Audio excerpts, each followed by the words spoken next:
Hi, everybody. I am Star Dargin. Welcome to this session. This session is The Unknowns and the Uncontrollables, Challenges in Building a Gratitude-Based Culture.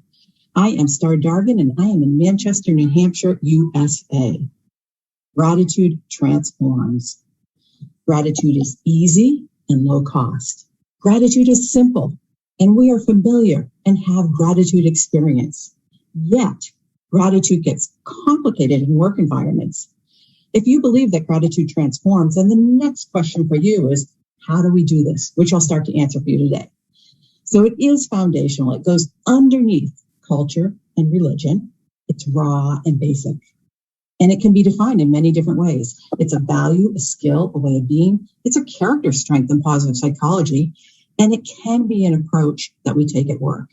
It can be part of a corporate vision statement, set of performance goals for a leader or team. It's measurable. And it's already there. Even some of the most horrifying people are grateful for something. It exists in all of us. Gratitude is given and received and uniquely expressed by each leader, organization, and culture differently. That's what makes it complicated. The more diverse a team, a good thing, right? The more diverse the gratitude practices and beliefs. The simplest example is introvert, extrovert. As an introvert, you don't want people screaming all over the world about how grateful they are. So how do you work through these complexities and build leaders and cultures of gratitude? How do you coach gratitude without being evangelizing? We know that leaders who have what I call strong gratitude muscles can handle things better. The most difficult of circumstances are easier to handle, like uncontrollable and unknowns, which is pretty prevalent these days. When things are known and controllable, things are repeatable, reliable, and consistent.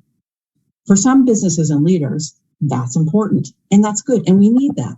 We need both that status quo, controllable, and consistent, and the ability to handle the unknowns and controllables. This pandemic has rocked the world, even the most stable businesses. So we sort of have two extremes in change, right? Can you imagine if your business had an 845% growth in 3 months? Well, in the USA, that happened to the toilet paper industry. Or 100% drop of all income. That happened to a lot too. Very fast changes that were not known. What gratitude does is it improves a leader's ability now in the moment to handle those changes fast or slow. So I recognize that this is a pretty sophisticated group of participants, and my guess is that you're already grateful in doing some of this work. So I'm going to take you on a quick journey. We're going to cover the definition, some science, some benefits, and I'm going to give you a framework to create that culture. And I'm going to intersperse it all with tips and tools. Are you ready? Get your fingers ready. I'm going to be watching the chat. I'm going to ask you to type some things in the chat, and I have tons and tons to share. So let's start with a really simple exercise that you can repeat with your clients. So right now, what's the one thing in your business that you're grateful for? Really deeply grateful for, where you can connect to gratitude in a deep way. Breath, feel your mind, feel it, absorb it, embrace it in every cell in your body. And if you can, I'd love you to share that in the chat. What is that you're deeply grateful for in business? Now label that feeling of gratitude. You can just simply call it gratitude, ingratitude, being grateful, calm, present, mindful, open, that place, so that you know what it is. That place of embracing and embodying gratitude is something that we want to be in when we have to handle the difficult unknowns and uncontrollables. So from that place, this next question for you in the chat, what is possible? Imagine every leader feeling deeply grateful when hard things are coming at them. So go ahead and type in the chat some of your answers. What is possible from that place of true, authentic grateful? And here's some sample answers I've gotten. Hope. There's now hope. There's possibilities. Innovation, open mind, a whole lot more. This is not a place of fear that we're coming from when we do this. So imagine a whole work culture. Wow. So you can repeat that exercise with your clients. You start with gratitude, label it, and explore it. What's possible from there? And here's another quick tip. This is my favorite. Getting people to that place, shortcutting it. Beautiful baby, my grandson, and a dog. Start your meeting with laughing babies. Fire up those neurons. Get people into happy, grateful mindset. Because we got tough work to do in businesses right now. So the second thing, because we're talking about gratitude, let's define it a little bit. There are so many definitions.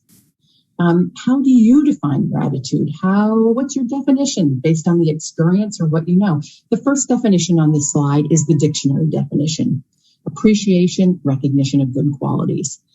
Type your definitions in the chat too. I'd love to see that later. So what surprised me is that based on years and years of being immersed in the study of gratitude and the application, I found these many ways of defining it. And that's part of the complexity. It's complex and different for everyone in every culture. It is universal, and it goes underneath culture's personality tests and tools. It's a big word. It's an approach, it's a character, it's a value, it's a feeling, it's a religion, it's a way of life. And it's rare in the business world that we talk about gratitude. It's becoming more popular, unless, of course, the business is one of religious or nonprofit, typically. Gratitude as a word is just not accepted at all in some businesses. I have a workshop that has gratitude in the title, and I've had 2 people say, no, we can't do that. We don't do that. So here's another quick tip. You want to build gratitude? You can change the words. Sometimes alternative words like recognition, positivity, appreciation, thanks. What is the right wording that's accepted in the culture or the business that you're in? So how do we know gratitude works? You're here because you know it works and you want more of it. Sometimes we have to prove it, especially the people that I work with. I work with a lot of engineers. That's my background in project managers. It is like air. It's foundational. It's transformational. It's different. You get it. However, those left-brain people that I mentioned, they need proof, right? So I got 2 basic answers that we know it works. 2 basic answers. 1, science, and 2, history. All I'm going to say about history is that gratitude has been around since the time of recorded humankind. Research even shows that some animals show gratitude, and it is a part of all major religions in the world today. So let's get a little more scientific for those left-brain people. So I'm going to offer you a handful study. There's really tons and tons more. I have one coaching client that says this sarcastically to me: the CEO only believes it if it's in a Harvard Business Review article. It's like, okay, that's fine. If that's the case with your client, I have 9 Harvard Business Review articles in my references on the back on gratitude in the resource section for you to use to help influence creating this culture of gratitude. So when I, about 4 or 5 years ago, I broke my ankle and had some downtime. And at the time I was working at Boston University, so I scoured the research database. And here's a really quick high-level summary of what I found on the science that proves it. And it kind of shocked me. There are 2 types of studies on gratitude. There's the social science, and then there's the harder science, okay? The social science, it improves health, career, social, emotional. There's tons of great things. One of my favorites is the risk study, is where people were appreciated. One group, they were paid money to do the study. Here, you are appreciated. We're so happy you're here. You took the time, gratitude. And the other team, here for money, go play the game. Well, guess which team won? The team that was felt appreciated and gratitude was given. Why did their hypothesis? They felt better. All of the things were flying in a positive way, and they took more risks when they were coming from a place of gratitude. On the hard science, there's a Dr. Robert Emmons. He's a professor of psychology at UC Davis, one of the leading researchers on gratitude. He found that thankfulness is related to 23% lower levels of cortisol, which is the stress hormone. And we know from other studies that gratitude favorably changes dopamine, serotonin, oxytocin. Bottom line, when we are in that place of gratitude, toxic emotions like envy, resentment, and regret are not possible. Okay, so there's tons of science on it. Now, let's bring it into the work setting. The work setting is, okay, so maybe you can't just say, hey, we're going to be gratitude. Here's some of the things, call it gratitudes underneath. What happens when we have cultures? These are from science studies. They're from my experience. They're from many coaches around the world. And you may have other ones to add too, but here's what we know. The benefits of a gratitude-based Culture, choices, decision-making, behaviors, results, problem-solving, engaged team, innovation. Those are big. Those things sit on top of gratitude. They happen, okay? They all come from different places. So this page, I know it's a lot of words here, but there's a worksheet that goes with this talk. And the reason I put this into the worksheet is so that you can check the areas where the leader you're coaching, the organizations or the teams, if you want more of this or you have this, instead of starting with gratitude, you can start with, here's what we need: more innovation. We want more effective results. And then gratitude can be the second or third thing, a strategy to get there. So that's why I put that as a worksheet. We can tie this back to science and case studies to show that when you have cultures of gratitude, there's more of the things on the left, and if it's not, there's more of the things on the right. All right, so let's start getting really, really practical. So when you dig into it, you see the science, you see the history, you see the benefits. There's only one question remaining in my mind. How can I not possibly want more of this in business, at work? Well, the simple answer, do it one leader, one person, one team, one industry, one CEO at a time. And one of the reasons that works is because science shows us that gratitude is contagious. It's like the those mirror neurons. I yawn, you yawn. I'm grateful, you're grateful. It doesn't work all the time. But when we practice it, we make a skill out of it and habit. The more we focus on it, the more things shift and get better in that list in your worksheet on the previous page. All right, so now we're going to get super practical. It's one leader, one team, one whatever at the time. We're going to get super, super, super practical here. So I'm showing you a framework. This is a framework. You may have many other ways. I'm giving you a snapshot of this high-level framework to proactively start building that culture of gratitude. So this slide is also in the worksheet so that you can take notes on what's important, what you're already doing, or some of your ideas. I don't have so much time, so I'm going to go really fast with some of the things that I think are the best out of this. And they're not really in any order, but they are sort of. The top left one, number one, it's so simple. Make it a priority. Don't overcomplicate it. Build that strong muscle in each individual, in each team.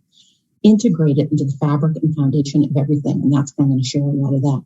The stronger the muscle, the better we can deal with those. Now change is coming at us. It's easier to handle stuff. Actions from gratitude are more innovative and more engaging. Make gratitude the first question, regardless of the situation. You just lost our largest customer. What are you grateful for about that? Well, you may get eye rolls. You may get yelled at. Who knows? However, when I keep asking, or some of the other practitioners, in a very gentle and non-judgmental way, I start to get these amazing answers like, we can now focus on that new technology. We now have a reason to implement a lessons learned process. We can now justify. We've had 3 great years of income from that customer. They were a great customer.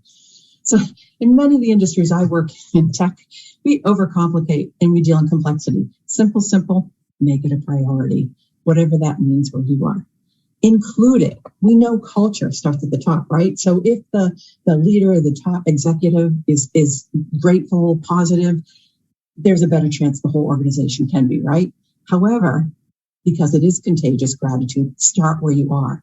When we include it and act on it and put it in those words, in our vision statements, we have a better chance of it. We create, again, cultures of gratitude one leader at a time. Okay, so if you are committed to gratitude and making it a priority, you've got to see, where are you right now? How do you know if you're improving? So you've got to measure and assess it. Start measuring where you are now. Researchers measure gratitude, and I'll share a little bit more on that later. Gratitude has been studied all over the world by some very serious and credentialed researchers, and they have found ways to measure it and create a baseline, okay? So quick tip, imagine 100% masterful gratitude culture and leaders. What would that look like? And you can use what I'm going to share with you, or you can create your own measurement based on that vision. So identify. If gratitude doesn't work, it's too squishy or woo-woo, anti-business word. It may or may not be. Pick one of those benefits from the list that I have on slide 8 that's in your worksheet. Which one of those do you want more of? Call them out, identify. Right now, what we're seeing is I want more resilient leaders. I want more collaborative leaders. I want leaders who can handle the unknowns. If that's the skill set and that's what you want, identify that as important instead of gratitude, or call it gratitude, whatever works. Plan. My background is project management and engineering. Someone asked me last week, how is gratitude related to project management? They were baffled. Quite simple. If you want a result, you want to proactively move towards a goal, you need a strategy and plans. It's not enough to just say, hey, makes me more grateful. An idea, an intention, a goal won't get you there unless you have a plan, especially in businesses. We're talking about lots of people with lots of backgrounds. Use it. Gratitude is so ingrained in so many national cultures and religion, yet studies show that we leave gratitude at the door when we go to work. So what are the appropriate business uses of gratitude that you may have at home that you can bring to work? For example, a family may have a gratitude practice of sharing what they're grateful for before dinner. Well, here's how it may translate at work. You start a meeting and you simply say, what do you appreciate? And here's another one that surprised me, but not so much, I guess. Teach gratitude. I live inside my head as a typical sort of engineering left brain person, as do many of my coaching clients. So just because we're grateful inside our head doesn't mean they know how to express it. So I've seen countless people who give and give and give till it hurts, and even leaving their jobs because somebody didn't know how to express gratitude or appreciation for them. It wasn't said. Incorporate it. So here's the thing about business missions and visions. Unless you take action on them, they're just words, and employees become cynical. For example, if handling unknowns well is part of your vision, then add a question or rating in employee performance reviews. Add a simple question to a video testimonial. What do you appreciate? Hold people accountable to gratitude. When you ignore it, what's the impact to others? If people aren't being grateful, yet it says it in your statement, shows others it's not important. Find a way that accountability works. Evolve it. Muscles are not static. The muscles that I have now as a 60-year-old were very different than as a teenager. They need constant workouts to remain strong and adapt. What and how we are grateful now may be different in the future. Sending a thank you on email may be a cool idea today. May not work for anyone in 20 years. And listen to the stories. Catch stories, find them, support them of people. So let's dig in a little more on some of these, okay? Let's be curious. I want you to pick one thing out of everything I'm going to throw at you and comment on it, add to it, and see if there's one thing that you can act on. I'm going to dig a little bit deeper. Include. Can you imagine the company that you work for, the people you work for, in their vision statement is something about gratitude, right? So life is good. These first two companies are near me. The name of the company, Life is Good. Their mission, spread the power of optimism. Ben & Jerry is right over the line, making the best ice cream in the nicest possible way. Wow. And two companies that I work with, UKG is the Ultimate Kronos Group. Their CEO, Aaron Aim, they have a caring culture. He has a book out, Work Inspired. He has a section on it about how do you plan and create mass gratitude. And he doesn't just say it, because I've been inside there. They do it, and they're number one on Glassdoor. People want to work there, and they have great business results. That's important too. Mercury Systems, another company I work with, same thing. Top on Glassdoor, and their CEO, Mark, taking care of each other and results.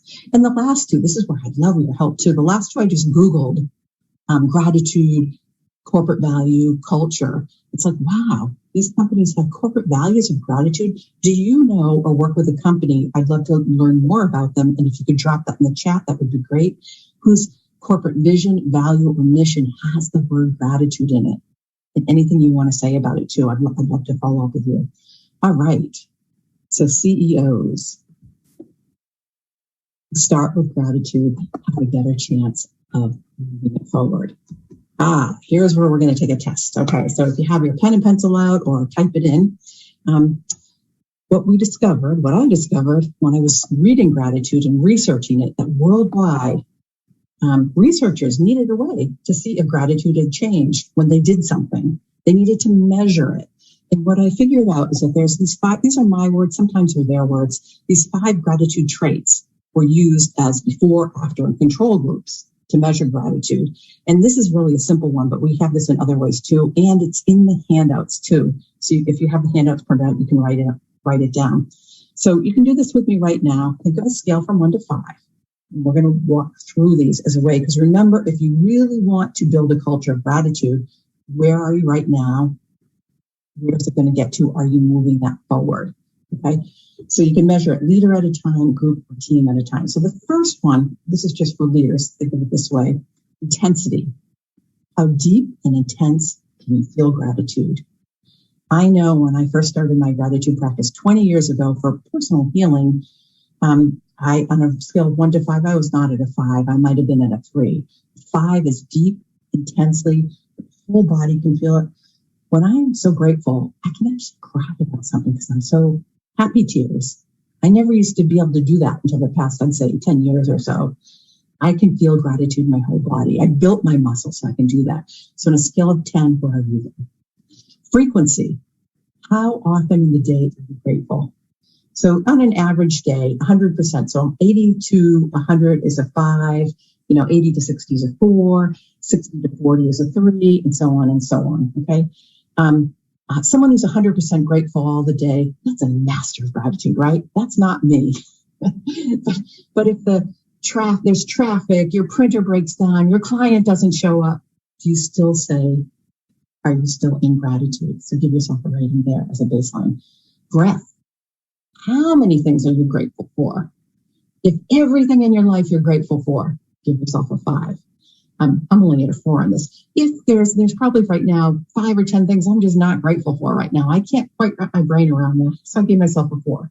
The 3, there's probably 20 or 30 things you're not grateful for. That's the true master of gratitude. They're grateful for everything. How many? Context. The environment that you're in, your office, your car, your house, your community. How does that environment support gratitude?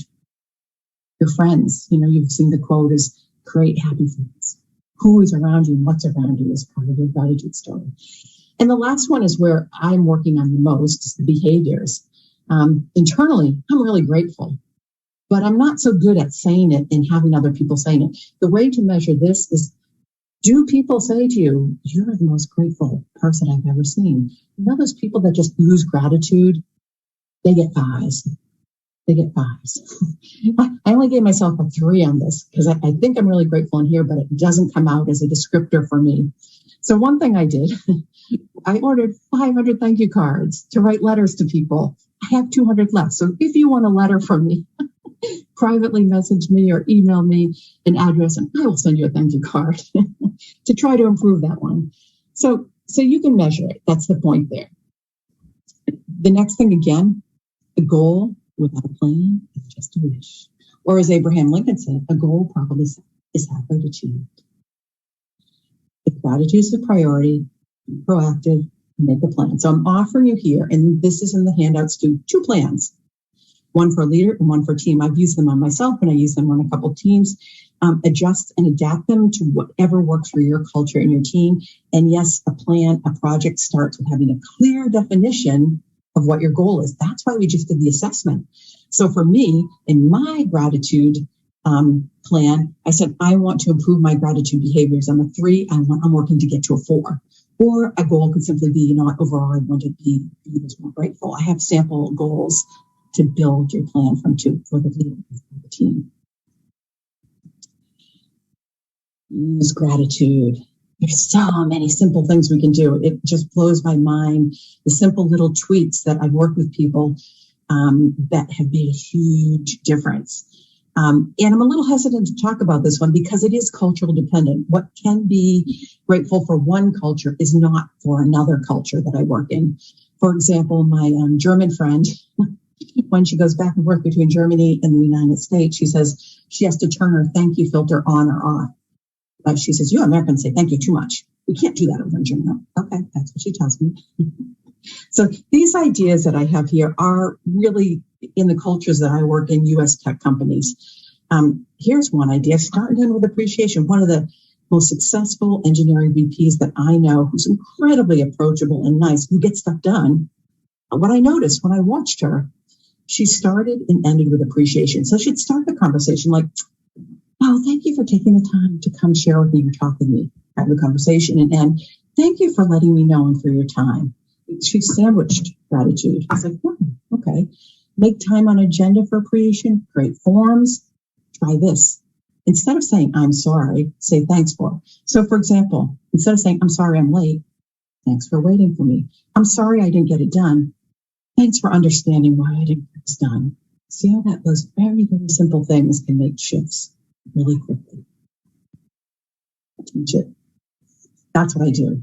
Here's 3 tools I teach that I've sort of developed around gratitude. It is simple, it is complex, and it's not obvious. So there's 3 tools. The first tool I call the SMART gratitude. After a while, and it all has to be, if I didn't say this should be obvious, it has to be authentic gratitude. We can tell if gratitude isn't authentic. Maybe not on the surface, but intuitively know if people are faking it. Most of the time. There's some really good actors out there. But so the first one is the SMART gratitude. If you keep saying, good job, good job, good job, it kind of loses its, what do they mean? What are they talking about? So this is a cool tool that I've taught to a bunch of people, and here's how it might go. Instead of saying, great job, you could say something like, make it very specific and measurable and timeable. I am so appreciative of you staying 10 minutes into your lunchtime, because when you finished that task, that helped us do this, and we were able to make this happen. And you have to do it right away. Okay?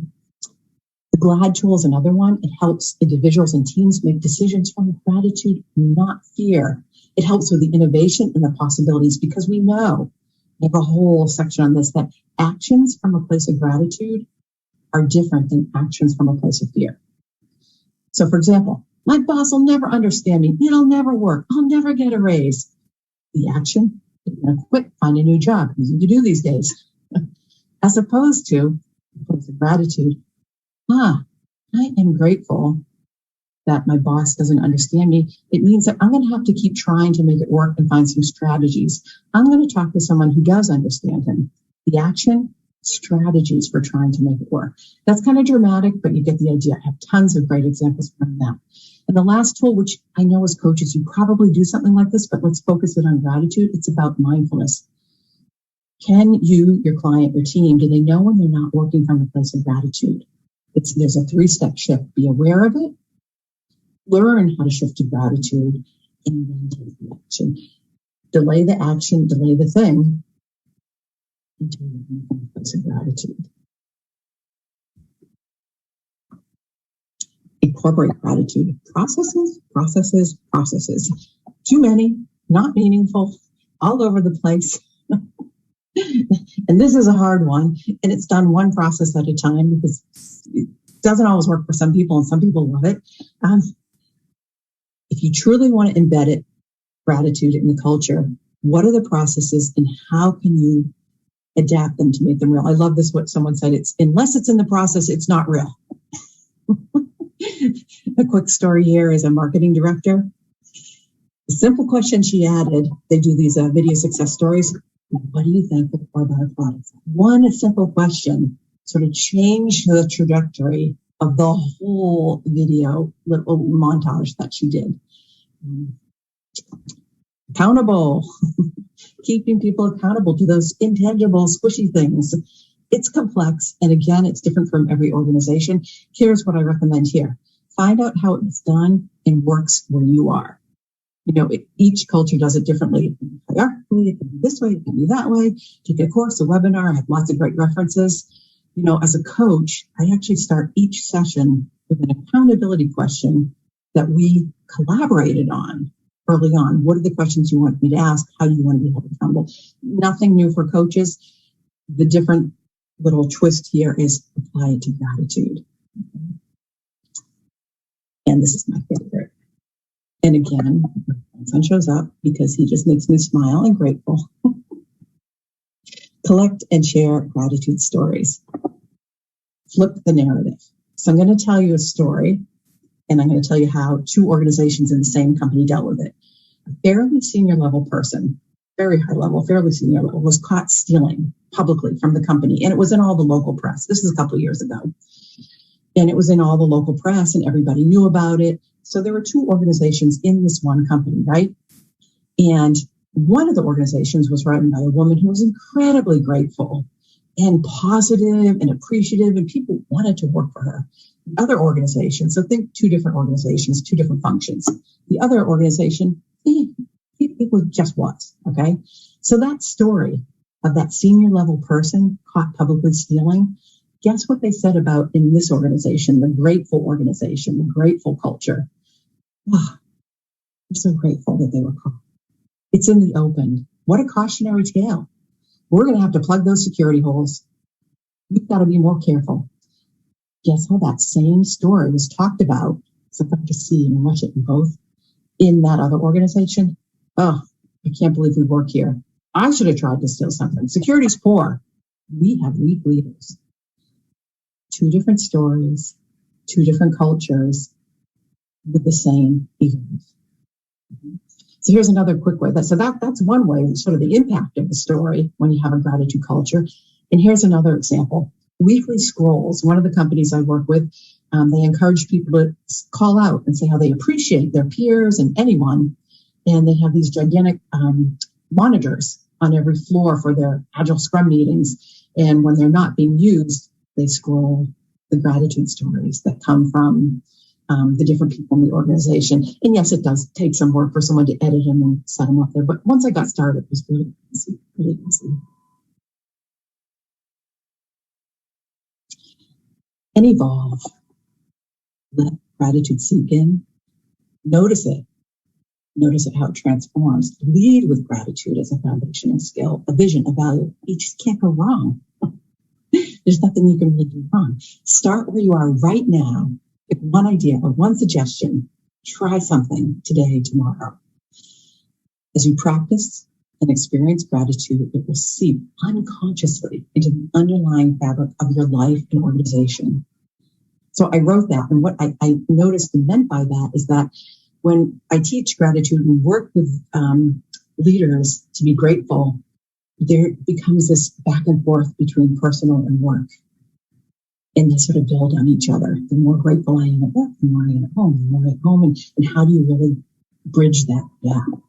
Transformations become easier and more innovative with more possibilities available. And that's something I wrote directly in my book. So as we're getting ready to go into the Q&A, I'm going to share references first. I recognize that gratitude is a huge topic with many layers and complexity, and I could keep talking and go down deeper or down higher. And it is different in everyone. So what I am requesting is that you keep your questions for the question and answer really short and specific. Okay, short and specific questions. So start thinking about those questions. I want to share some resources. This is a list of a bunch of resources that I used as I gave this talk, even the toilet paper growth of 845% in the US. Great resources, some of the tools I talked about, some of the things I talked about. And the one I really want to point you to here is the one with the QR code there. I am working on my second book, and it's going to be based a lot on what I'm talking about today. If you have 10 minutes, could you please fill out a survey on gratitude for me, about gratitude in business and leaders? I would so appreciate it. So that's the last link. That's the QR code, some great resources. And as I promised, if you're a company who needs to believe that unless it's in Harvard Business Review, it's not true, there are 9 articles from the Harvard Business Review on the importance and significance of gratitude at work. And that is all I have. I'm done. I am Star Dargin from Manchester, New Hampshire, leading with gratitude. I am an executive coach and trainer and speaker, and I would love to chat with you more about it. And let's go right into questions and answers. Thank you very much.